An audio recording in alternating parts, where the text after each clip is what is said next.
Well, El Paso County is set to invest more than $200 million into long-term improvement projects, projects that include upgrades to county parks, new public buildings, and infrastructure needs. Yeah, and some of that money is earmarked for the projects was approved by voters back in November.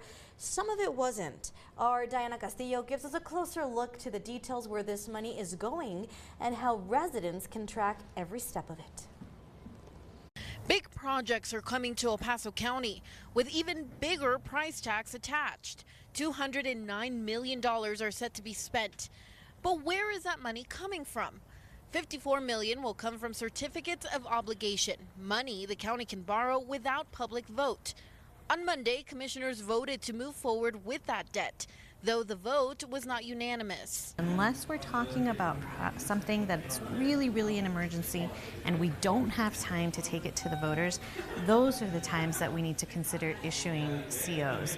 But if we do have time to take these large multi-million-dollar issuance to the voters, then I think we should do that. I think that voters want to have a say in how debt is issued in El Paso County. That money will be used to address infrastructure needs like flood control, roadway repairs, HVAC system upgrades, and expand access to clean water in rural areas. Commissioner Holguin says some of these projects are urgent, while others believe all the projects are critical. We understand that the community does like the fact that they could vote.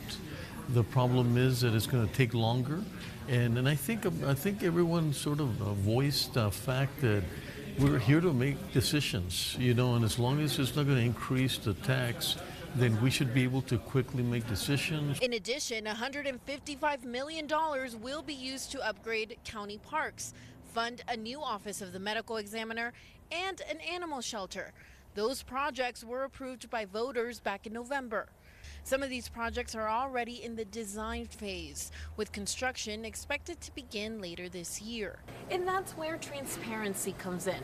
The county created a public dashboard where you can see where each project stands, from design to completion, all in real time. People will have a place to go and get in all of that information, find out in what process the project is in, whether construction has already started, what the projected timeline is for construction, when we think the project will be finished. That was Diana Castillo reporting, and according to the county, the $54 million on certificates of obligation, which were approved by the county and not voters, will not raise taxes. However, the other $155 million voted on during the November election by voters will raise taxes. The county plans to sell the bonds around June 10th and expects the funds to be available by July 8th.